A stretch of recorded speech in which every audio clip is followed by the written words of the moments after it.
The biggest argument racing this week is about IndyCar series at Pocono.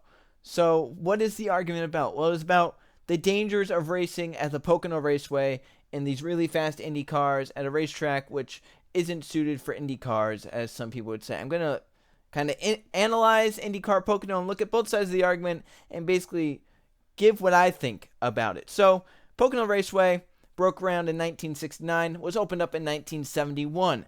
The IndyCar race, the kart race, was held later that year in 1971. The first NASCAR Cup Series race was held at Pocono Raceway in 1974. So it was a racetrack pretty much made for IndyCar. Turn 1 is modeled off of Trenton Speedway, a track IndyCar went to. Turn 2 is modeled off the Indianapolis Motor Speedway, a track IndyCar is famous for. And Turn 3 is modeled off of Milwaukee Mile, a track that IndyCar went to.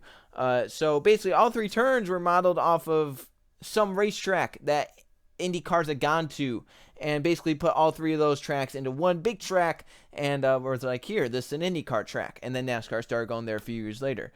IndyCar stopped going there for a while, and then they kind of started coming back. I think it was around 2014. They started coming back 2014, sometime around then.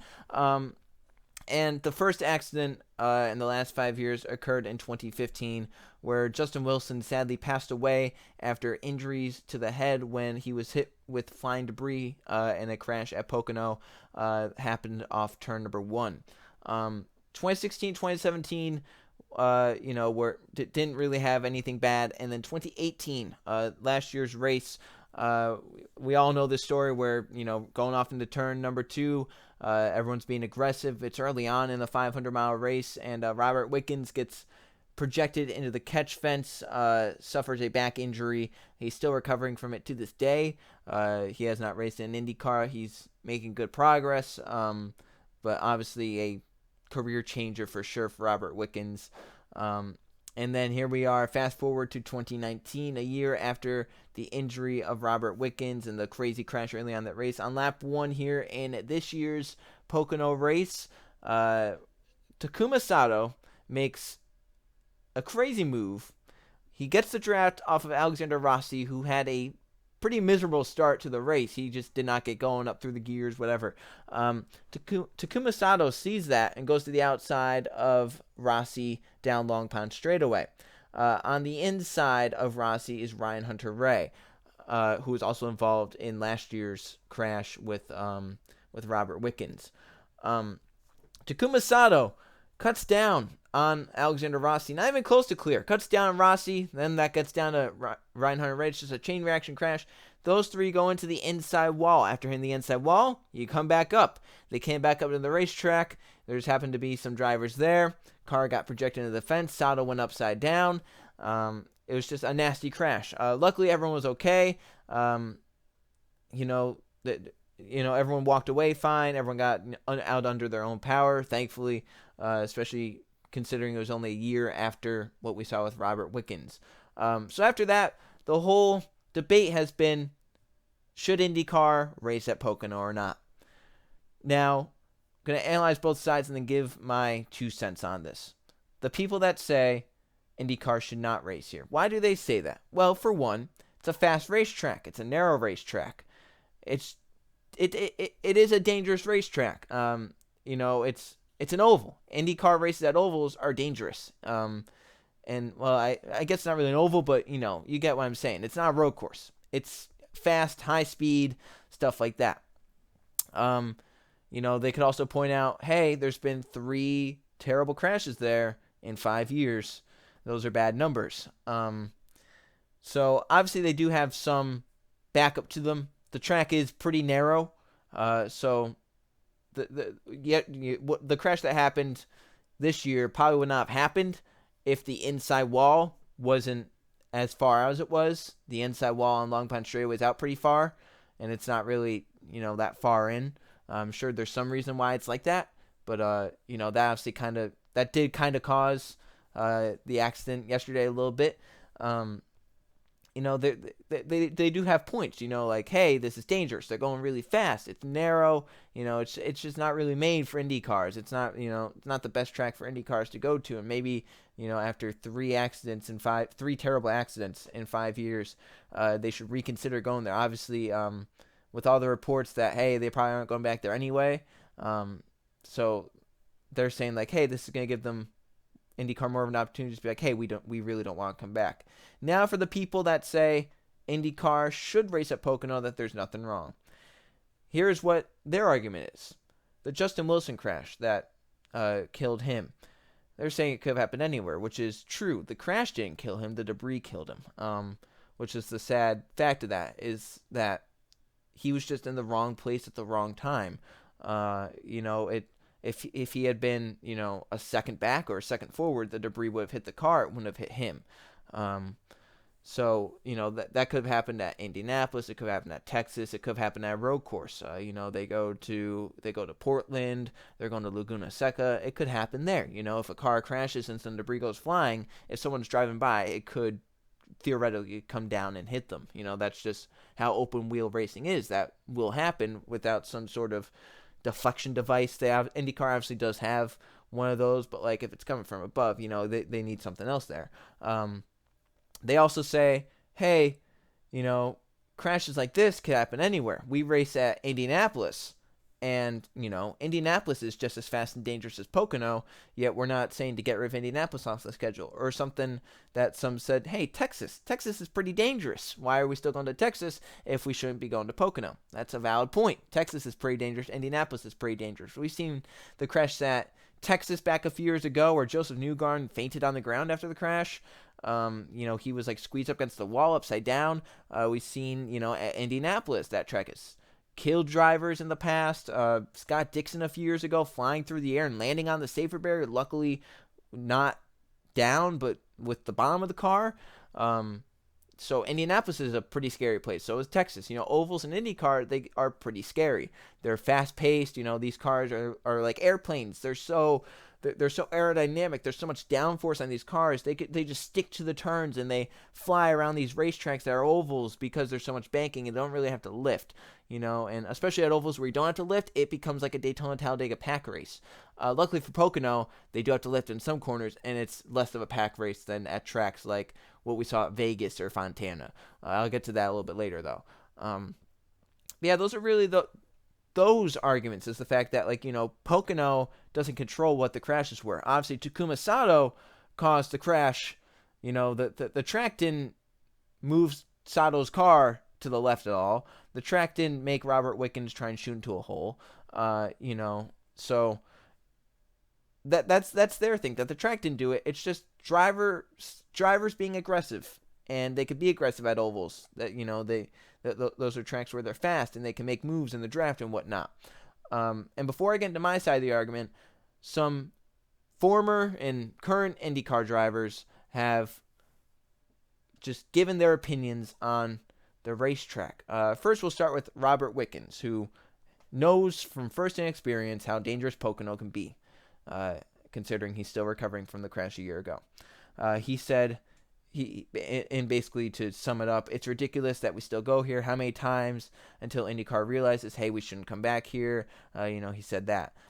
Sage Karam, he said, nothing against Pocono personally. It's a fine racetrack, whatever, but it's not made for IndyCars. IndyCar needs to abandon going here immediately. They don't need to come back. It's a dangerous track for these cars.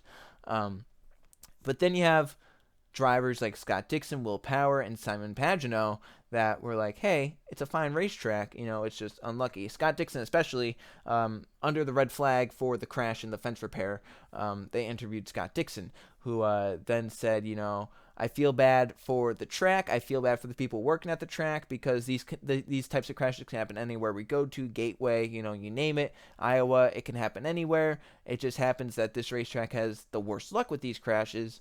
And, he said it's unfortunate. I feel bad for people that work here, for the track, all that stuff. He's like, it's a really good racetrack. And he said, I wish we could come back here and, whatever. So drivers gave their opinions. Fans have given their opinions. Now here's my opinion. My opinion is that while Pocono is a dangerous racetrack, these are all freak accidents. We had a few years without these types of accidents at the Pocono Raceway and Indy cars.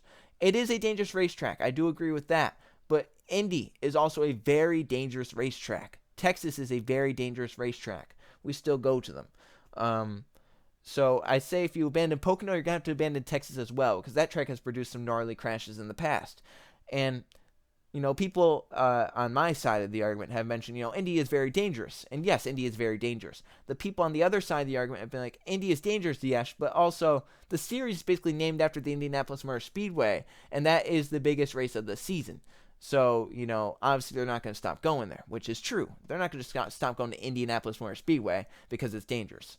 But then to kind of get NASCAR with it, in the years of watching NASCAR, whatever, fatal crashes have happened at a variety of different racetracks, and it has not driven NASCAR away from certain tracks.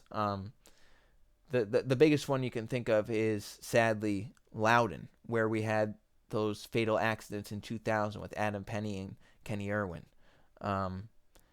It's just kind of like that racetrack was kind of dangerous because it was flat and drivers' throttles were hanging going off into the corner, and it's so flat and the corners are kind of sharp where like you just go straight into the wall. It would hurt like if a throttle were to hang there. So it didn't stop NASCAR from going to Loudon at all. We still go to Loudon to this day. You look at Daytona, it killed their most popular driver at the time, Dale Earnhardt Sr., in the 2001 Daytona 500. We still race there 2 times a year. Talladega has injured and killed drivers. We still go there 2 times a year. Texas Motor Speedway has killed drivers. A lot of tracks have killed drivers in NASCAR. We still go to these tracks, though. Homestead, has killed a driver. How about Richmond? Ended Jerry Nadeau's career, and that was just a freak accident,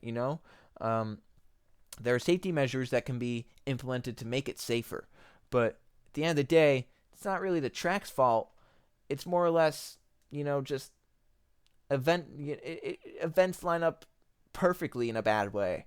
It's hard to explain, but I don't feel like IndyCar should stop racing at Pocono because of some bad crashes. Now, if they were to stop racing there for different reasons, that's understandable. Maybe something didn't line up or whatever. But at the end of the day, bad crashes are going to happen. It's auto racing. Auto racing, you sign up to go racing. You sign up to basically, you're signing your life away. If, something could happen at any moment in auto racing that could kill you, injure you. That's the sad reality of it, is that the people who sign up to race, they know the consequences of signing up to race. It's a dangerous sport. It's very dangerous. It's crazy what they do, but while Pocono is dangerous, I don't think it's as dangerous as some of the tracks IndyCar's gone to before and has abandoned. Some drivers or some people have been like, well, hey, if IndyCar's abandoned these tracks before, why don't they abandon Pocono? There's a reason why, and I would say they abandoned Las Vegas, they abandoned Fontana. Why did they do that? Well, those races were pack races. You could hold it wide open, and especially for Las Vegas, the track was so narrow that you couldn't really do 3 wide without having to cause a crash. And we saw in 2011 what it did going to Las Vegas, and even the drivers leading up to the event were saying, "Don't do it, don't do it. We're gonna hurt someone, we're gonna kill someone." They pressed forward with the event, and that what happened, and that was unfortunate for everyone that was involved in that. But Pocono isn't really pack racing. You look at it, they get spread out over time. They're still closer together, but they're not really 2, 3, 4 wide action all the time around the lap. So in my mind, Pocono's just gotten very unlucky with the past few years with IndyCar. It's a shame that happened. Everything that has happened at Pocono in the past 5 years. But in my opinion, it is what it is. If you think IndyCar should not go to Pocono again, that's fine. I can see why you don't want IndyCar to go to Pocono, because it is a dangerous racetrack and it could kill a driver. Not in terms of flying debris, but in terms of the crashes that they have had there. But in my mind, it hasn't really. It's not really the track's fault. It's more or less, drivers being aggressive at these ovals, because IndyCar oval is crazy. We go to a few ovals a year in IndyCar, and drivers can be aggressive at those types of tracks because there's so much downforce. You can just hold it wide open, if not wide open, close to wide open. So that's my opinion on it.